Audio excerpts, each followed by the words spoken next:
Hey there, fellow YouTubers. Frank Bush here again. I just thought I'd do a kind of update to. I did a video a couple weeks back about the Aegismax ultralight sleeping bag, weighs in about 1 pound, using it with the SOL Escape bivvy. I've taken it out into the field a few times now and kind of tried it out in cooler temperatures, if you will. The combination of those two alone, I was able to get down to about 2-3 degrees, somewhere in around that range Celsius I'm talking now. And I was cool. I wouldn't say it was cold. I ended up pulling a jacket that I had over top of me. But in order to make sure I kind of increased my comfort, I decided to add another modular component to my system. So I went out and bought the Sea to Summit Thermalite Reactor Extreme. This is a liner that you use inside of the sleeping bag, and it adds about, they claim on the packaging it adds 15 degrees Celsius or so, but I question that. I'd say it's probably closer to about 7 or 8 degrees Celsius difference. But I've got a little inflatable pillow. It's a Pillow X that I use. I won't bother with the pillow at this point in time, but so needless to say, this is just a thin liner. I know it doesn't seem very thick at all, and it's not really. It's almost like a t-shirt material, but the material that this stuff is made out of does seem to do some kind of thermal aid, if you will, in lowering the temperature of the sleep setup and allowing me to go down to, when I had this out about a week ago or so, the temperatures reached down to about 1 degree Celsius. And with these three, I was quite comfortable all night long. I didn't really have any issues with the cold. So the Aegismax is a down sleeping bag, so I'll just open that up and kind of let it get some loft to it. Given that it's down, these types of sleeping bags, they pack down incredibly small, but when you first take them out, you have to let them sit for a few minutes to kind of let the loft build in them, if you will. So what I normally would do is take this thin liner, if you will. It's got a hood on it that you can kind of pull string, but you do have to step into it. There is no side zipper, if you will. So I'll end up setting that down and inside the bag. And then on the outside of the bag, kind of goes over top of the whole thing, I have the SOL Escape bivvy. So I'll end up assembling these three.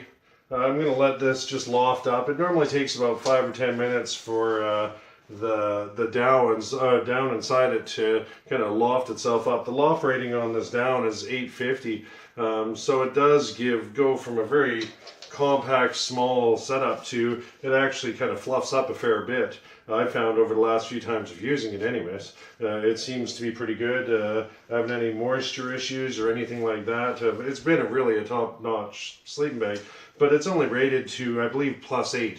And I ballpark things just to generalize. That's +8 Celsius. And so by using the liner and by using the Mylar Escape bivvy, I'm able to get down to 1 degree Celsius and still be very comfortable. If I turn around and said each layer added 5 degrees Celsius, yeah, realistically, this whole setup brings it to a point where I can be at 32 degrees Fahrenheit, 0 degrees Celsius, and be comfortable. If I wanted to go lower than that, this might go down another 2 or 3 degrees, maybe, before I'd start feeling cool again. I'd have to add on another layer at that point in time.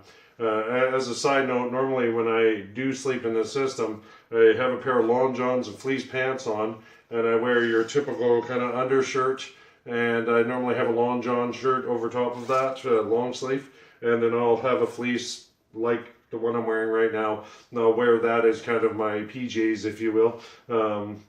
But yeah, I'll set this up, and then I'll show you kind of how you end up nestling into it, because there is no zipper on the side of the liner. No, I'll show you how I kind of jimmy myself.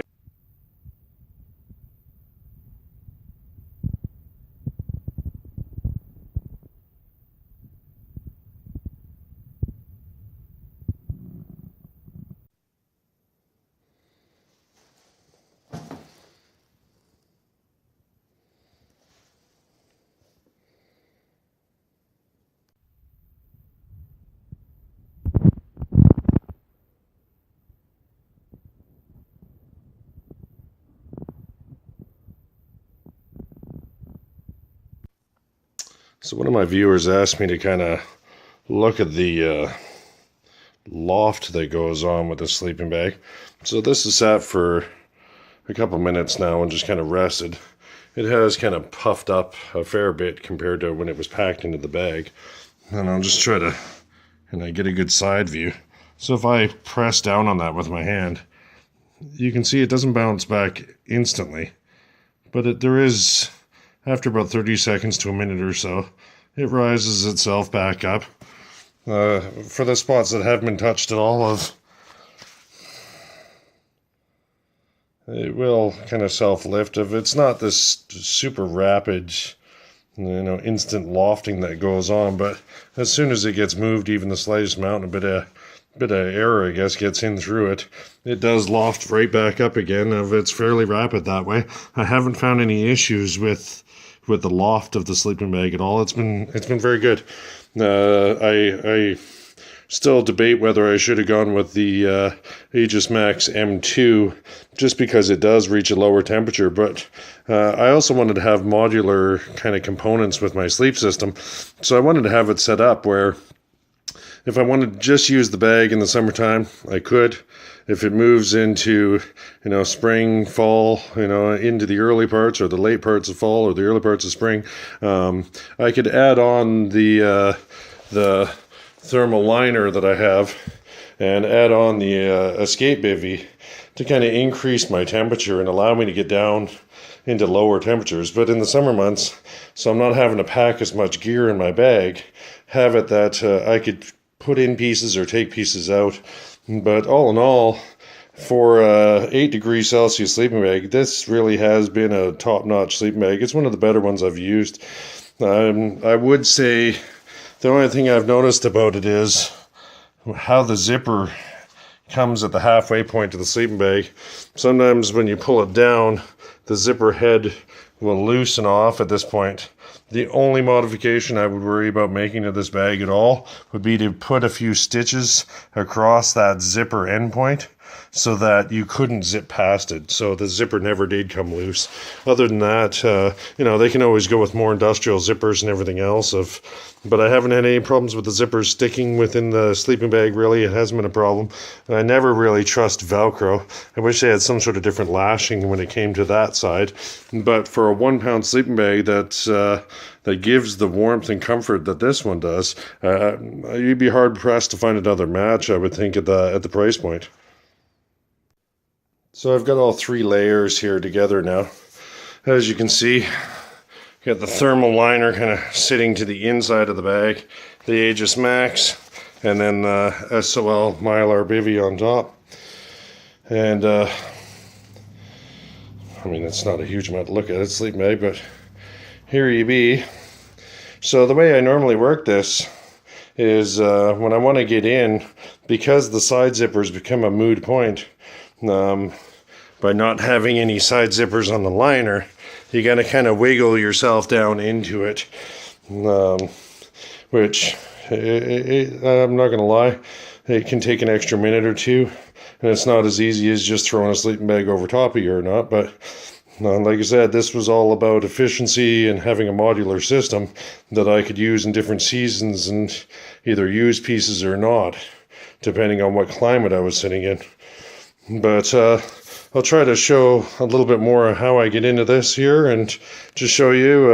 It's a little tight around the chest for my size. I'm 6 foot tall, 220 pounds, but I am able to sleep in this. I have slept in it, and it's been quite comfortable. Like I say, this was down to about 1 or 2 degrees Celsius, and it was very comfortable. I didn't have any issues with the cold really at all.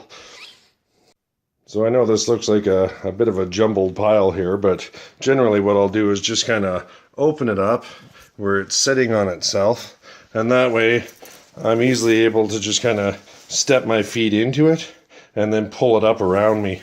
When you're sleeping on cots in lavus and those types of things where there's only a 4.5 foot, 4 foot, 4.5 foot lift, you got to kind of do things this way.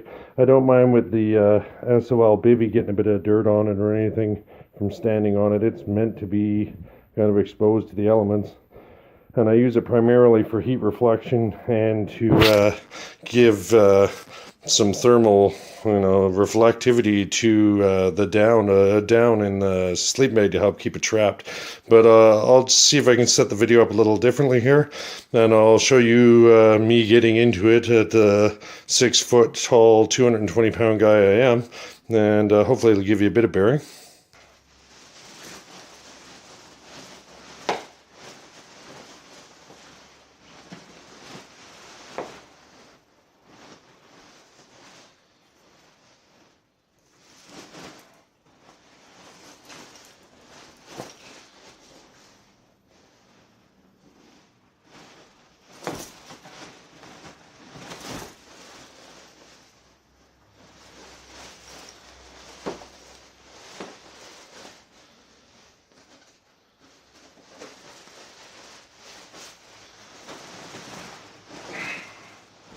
So as you can see, I kind of just step into it. I don't know if I'm catching this on the camera very well, but kind of step into it and pull it up around my chest.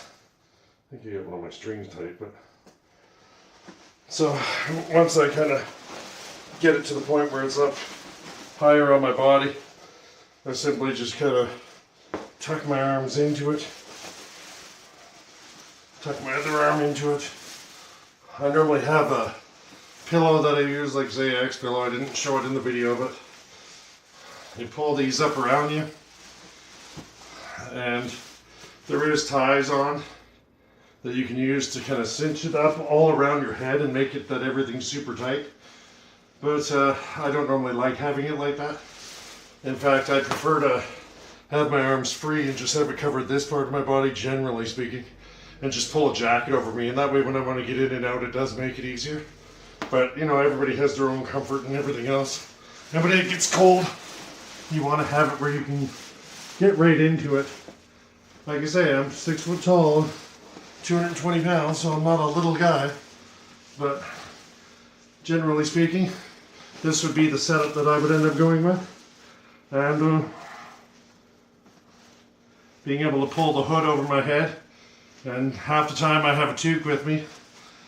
It allows me to kind of still keep my face exposed. I like having the fresh cold air on my face, if you will. And I'm toasty warm right now. I'm already on the verge of breaking a sweat. It's really, this is quite a good setup. I've tried lots of different sleeping bags that, Walmart and Canadian Tire and all these other different places. But, and they give the warmth, but the bags are huge. The 4 or 5 pound bags if you want to get down anywhere even close to 0 degrees.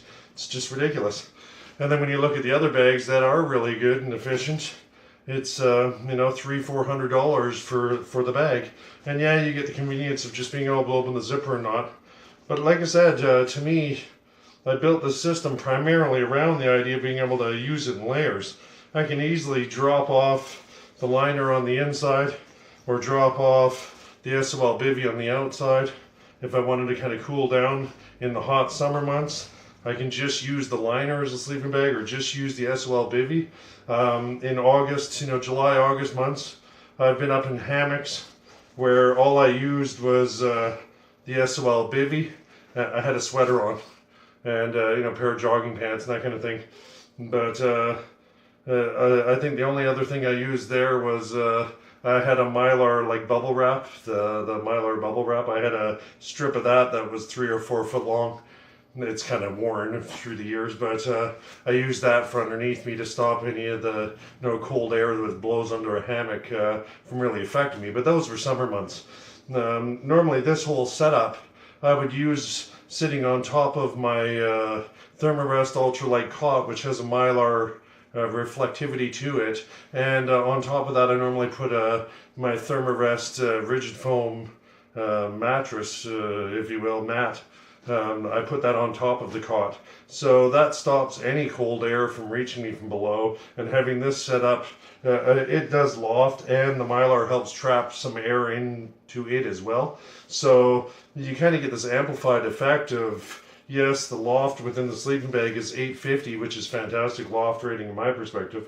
But the Mylar's reflectivity and the trapping in of the air, you can see there's air pockets that are trapped in all around that.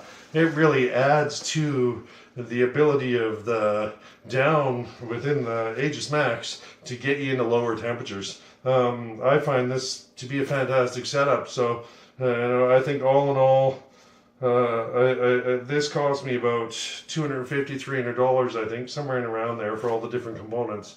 But I didn't buy them all at once. I bought the SOL bivvy at one point in time. I bought the Aegismax at another. I bought the Thermarest liner at another. It's common man stuff, if you will. It's not Lifestyles of the Rich and Famous just to have an ultralight sleep system. But I found this to be top shelf. Like I say, I can also wear additional layers if I wanted to push the temperature down lower. This really is for when I'm wearing, like a thin base layer with maybe long johns or something over top of it. Nothing extreme in my clothing underneath.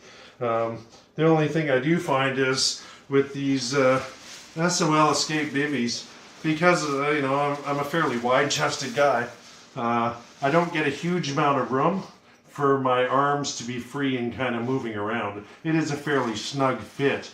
I wouldn't say my arms are pressed right against my body, but if you're not used to having that kind of snug cocoon feel, that might bother you, and you might want to look at going with a quilt or something like that instead. But if you can adapt and get used to this, the lightweightness, the lightweight factor of this, if you're doing any type of hiking and you've got some bush gear with you, is definitely fantastic.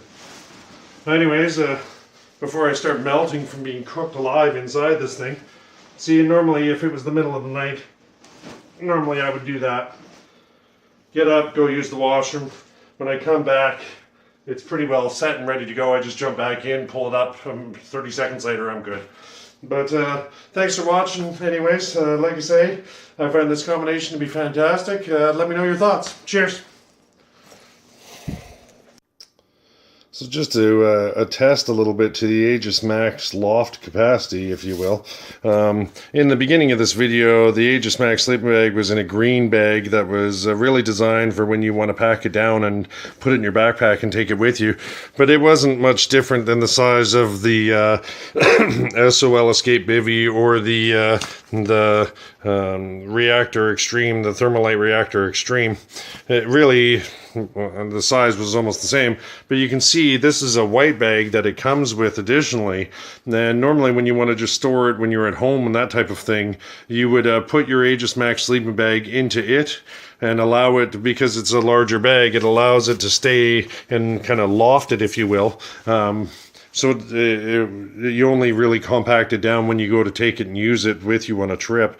But it gives you an idea of to go from roughly the size of the Escape bivvy up to the size of this white bag, and I can feel the sleeping bag's definitely, I can feel it in there, the loft of it. That gives you an idea of the scope of the loft that goes on with it. Like I say, I know Aegismax is made in China and that kind of thing. A lot of people frown upon that, but this is definitely one made in China product that I would highly recommend to anybody. It really does work quite well as a sleeping bag that is compact and light and yet gives you the warmth you need. Cheers, thanks for watching.